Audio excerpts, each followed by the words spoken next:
Hey guys, and welcome back to another episode of Heebie-Jeebies TV. My name is Ashley, and if you're new here, we like to talk about true crime, the paranormal, and unsolved mysteries. Now, before we get into today's video, I just want to send you guys a quick reminder that I do have a TikTok now. There's a lot of other new content on there that I don't post on YouTube. Short stories about the same topics, true crime and the paranormal. And I also do some short recaps of some of the longer videos that I have on here.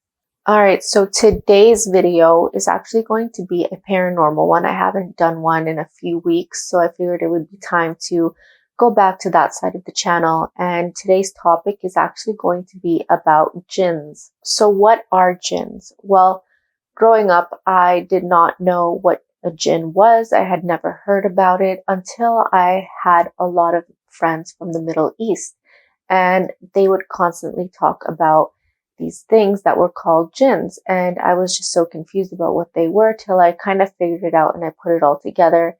Essentially, they are like demons, but they do have their differences.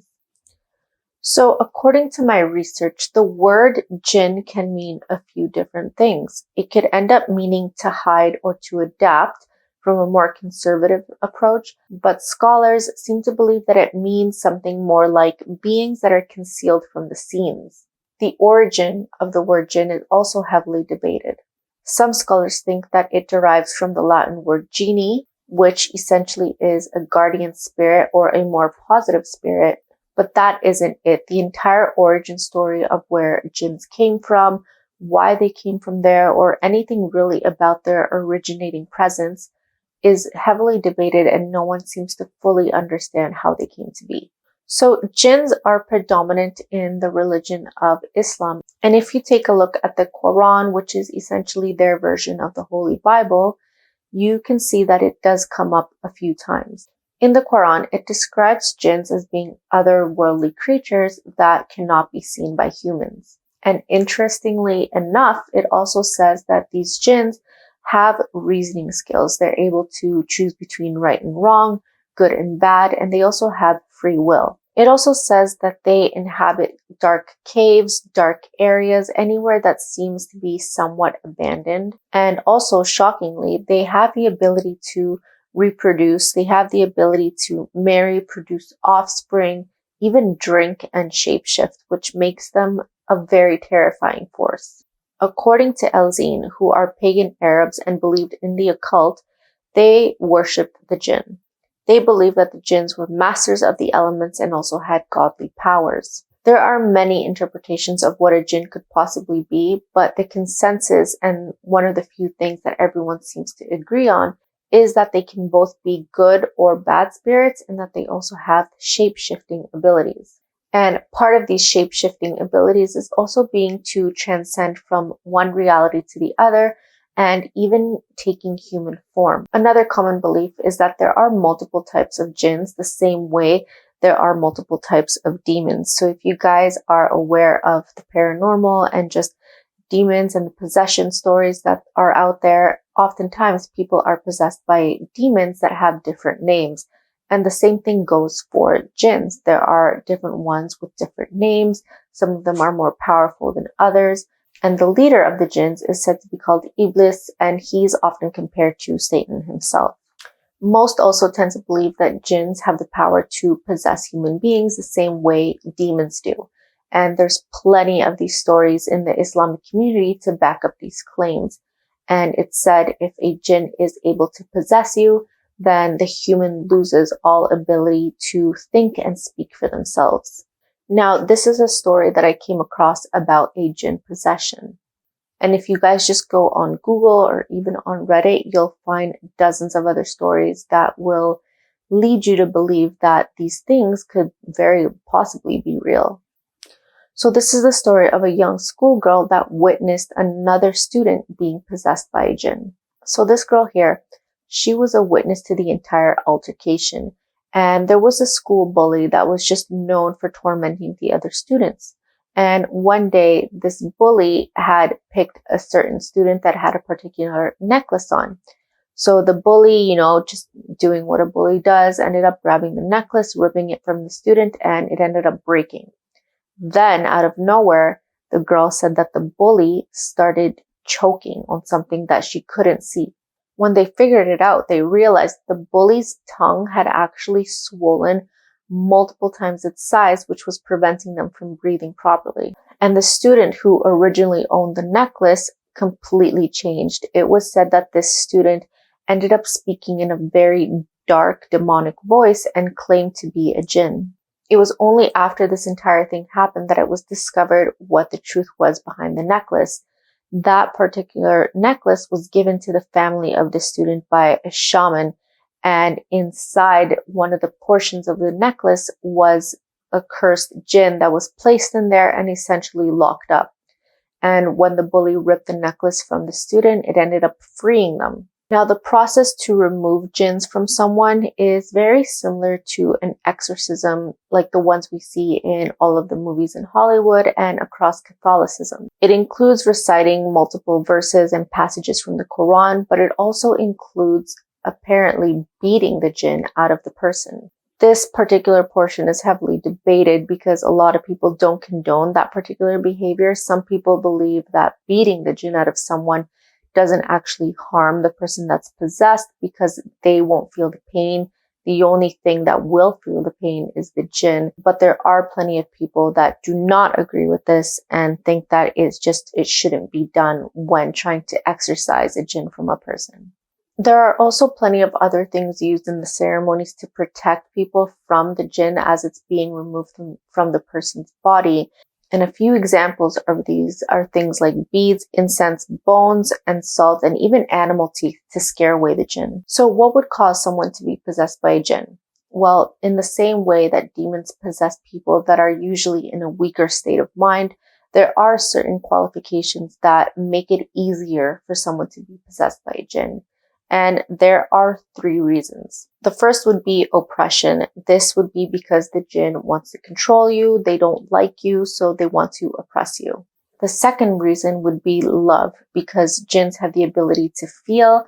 Some of them are even said to fall in love with particular humans. And the third one is unintentional harm, which basically means that if you accidentally hurt a jinn, they come seeking vengeance. And an example I saw about this is if, for example, let's say you are throwing out hot boiling water that you no longer need and you're throwing it out outside or you're throwing it into your sink and it accidentally ends up hitting a jinn, this is said to harm them and make them very angry to the point where they start to seek vengeance. However, those 3 reasons for them to possess a human are not enough. That particular human also needs to have 4 conditions that must be met in order for the jinn to fully take control of the body. And those would be excessive anger, the person must have excessive fear, they must also have excessive spiritual heedlessness, meaning that they must have a lack of faith. And the last one is excessive pleasure. Of course, though, just like how we see in many cases of possession, there are a lot of debates between whether someone is genuinely possessed or if they're actually just suffering from some sort of mental illness.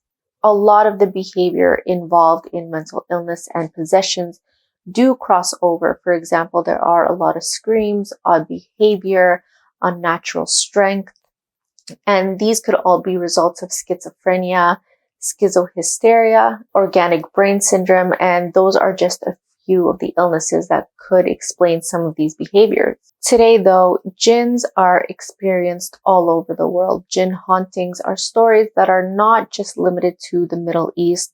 I've had plenty of friends that have told me about these stories taking place, and I live in Canada, so they're not necessarily limited to particular areas of the world. However, there is a small town in Oman called Bakhla that is said to be infested with jinns, and I'll give you a little bit of a story to this town. So back in the day, it was called the City of Magic because many of the citizens actually practiced magic secretly. It was so common, even though it wasn't necessarily approved or fully discussed, this magic or witchery and wizardry was so commonly practiced that it's said that its magic and the spells still linger within the city walls.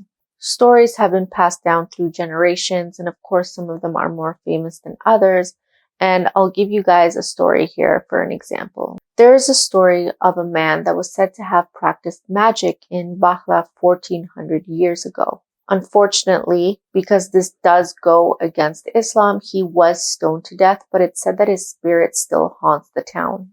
Much later on, after the town had been abandoned for several hundred years, renovations started to take place in order to bring the town back to a presentable state. However, while construction was happening, there was a lot of weird things going on. For example, construction workers would finish setting up certain areas of the renovation, but the next day when they would come back, they would find that these areas had been disassembled, or things had fallen apart, or things had just been completely taken apart in ways that they absolutely could not explain. But of course, like I mentioned earlier, stories of jinns aren't limited to the Middle East. And in this next part of the video, I kind of just want to take some time to share a few jinn stories that I came across that gave me the heebie-jeebies, or that quite literally gave me chills. So this first story takes place somewhere in the Middle East. It's not specified exactly where it took place. So as he's driving down this dark road, it's in the middle of the night, he's driving down and he's alone. He sees something off in the distance. As he's getting closer to this thing, he notices that it's a woman in white. When he gets close enough to her, he sees that she's visibly upset. She's crying, so he stops, rolls down his window, and asks her if she's okay. Immediately, he said that she gave him the creeps. He felt like something was off about this woman, but he went against those instincts and tried to see if he could help her. So he asks her what's wrong or if there's anything he can do to help, and she's still visibly crying. But she tells him that she's lost and that she needs to get home because her daughters are home alone, and that her husband will also get very upset at her if she doesn't find a way to get home ASAP. Feeling extremely guilty about her situation, he didn't want to leave this woman out in the dark in the middle of the road, so he agrees to drive her home. So she gets into the car, but as soon as she gets into the car, he said that her crying became unnatural. It started to sound very, very odd, almost like a child whispering. So the guy goes to ask her where she lives, and to his surprise, she ends up giving him a location that's 2 hours away from where they are. So obviously this guy can't do a 2-hour drive. So he tells her that he's just going to go drop her off at the nearest police station and that they could help her. About 15 minutes later into their drive, her crying just suddenly stops and the energy in the car completely shifts. The guy, not fully sure about what's going on, he looks in his rear view mirror to take a look at the woman, and that's when he notices something very odd. He notices that her fingernails had grown abnormally long. They almost didn't look like hands and fingers anymore. It just kind of looked like long claws. And then when he looked down towards her legs, he noticed that her feet and her legs had twisted 180 degrees and they were facing the opposite way. Immediately, he knew what was going on, so he started reciting a prayer to himself in a low whisper. And surprisingly, this woman was able to hear exactly what she was saying, and that's when she realized that her cover had been blown. She looks at him through the mirror and ends up giving him this evil smirk, a very dark smile, almost like she was taunting him, and that only made him start reciting the prayer in a much louder voice. And as soon as he got loud about it, that's when she completely stopped. She then tells him to stop the car and that she was going to get out there. And so obviously he doesn't want to deal with this anymore, so he pulls over, lets her out, and as she's exiting the car, she turns to him and tells him that the only reason he was still alive is because he knew that specific prayer. So he lets the woman leave and literally drives off, getting out of there as fast as he can. This story really creeped me out for whatever reason. Even as I'm telling it to you guys now on the camera, it's giving me the chills, and I keep thinking that I'm going to see something out of the corner of my eye. But the next story that I'm going to tell you is just to show you that jinns are not necessarily always evil, that they do exist, but they don't necessarily want to cause you harm. So in Islam, there are 5 prayers that Muslims recite on a daily basis. Now, this next story has to do with their regular prayer schedule. So this guy, he was waking up one morning when he realized that he had slept in and was going to miss their first morning prayer. So he's rushing, trying to get up, trying to get ready to go to the mosque, and he's trying his best to get there on time to make it for the first prayer. Unfortunately, when he gets there, he realizes that he had just missed it, but, still wanting to be a good Muslim, he goes into the mosque and still decides to pray on his own. When he walks in to go pray, he sees that there's another man there as well. He assumes that he had also just missed the prayer, so he doesn't really pay him any attention. He just makes his way inside and takes his spot. So when he finishes, he gets up. The other guy is still inside. He's still praying, but the original guy gets up to leave, and he had left his sandals at the front entrance. And for reference, you're not supposed to have your shoes on when you go inside to pray. So he goes to put on his shoes and he notices that there's only one pair of shoes there. That's when he turns around to see if the other guy is still there. And to his surprise, the guy is completely gone and there were no other ways to enter or leave the mosque. Not fully thinking it through, he kind of just decides to ignore it and go on about his day. Later on, when it was time for their fifth prayer of the day, he returns to the same mosque.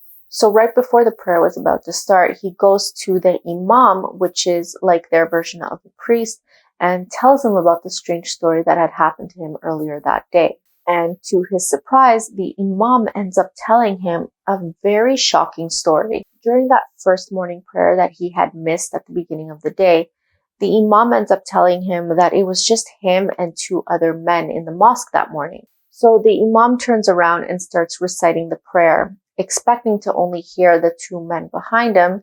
To his surprise, he ends up hearing the voices of well over 50 men. So initially he thought maybe he received an influx of other men that were there to pray while he wasn't looking.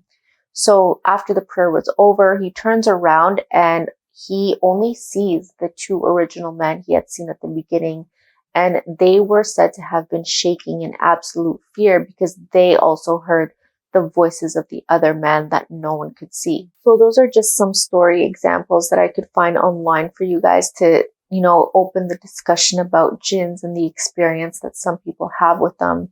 But in this next part, I want to take some time to go over some video clips that I came across. This particular ghost hunter has caught some of the most convincing paranormal experience that I've ever seen, not just paranormal, but specifically for jinns. So on YouTube and on TikTok, he goes by the name Hassan Barbar. And basically, he goes into these abandoned houses somewhere in the Middle East. I'm not exactly sure where it is. Some people say that it's somewhere in Jordan, but I'm not fully sure. But anyways, he goes into these abandoned houses and just starts filming his experiences, and he catches some very frightening stuff. So I'll play here a few short clips that I found that probably have some footage that has scared me the most. So take a second to watch these and let me know what you guys think in the comments below. موجود في المكان هذا.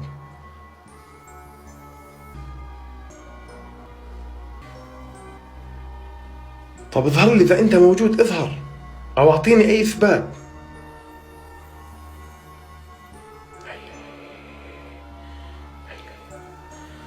مين أنت؟ اسمع، راح أطفيه. جيبوا الكشاف. ما راح يجيبوه. جيبوا الكشاف. يا إخوان. أخذ الكشاف مني. أخذ الكشاف مني يا إخوان. مش قلت لك أنت ضعيف. طب أعطيني إياه كشافي هذا. أنت ضعيف. أنا ضعيف؟ أنت ضعيف. تأخذوا مني الكشاف يا إخوان. أنت ضعيف. أخذ مني الكشاف. طب شو اسمك أنت؟ شو اسمك؟ طب أنت مش أنت بتظهري بس وقت الغروب؟ وينك؟ إذا بتقدر تحكي بالليل معناه بتقدر تظهري بالليل. عند الغروب؟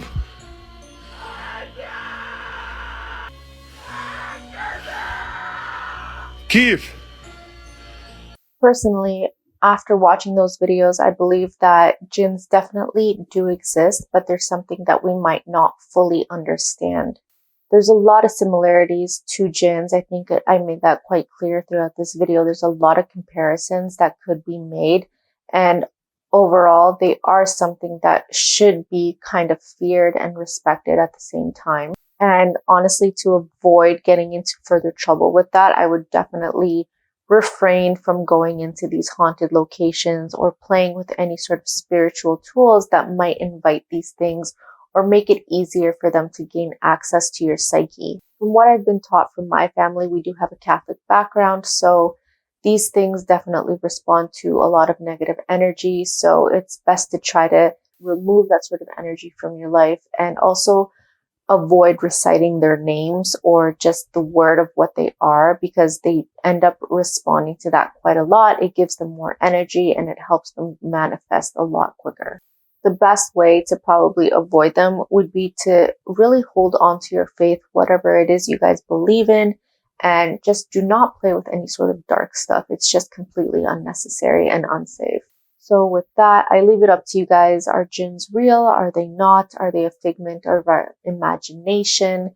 Is there more to it? Let me know what you guys think in the comments below, and I will see you in the next video.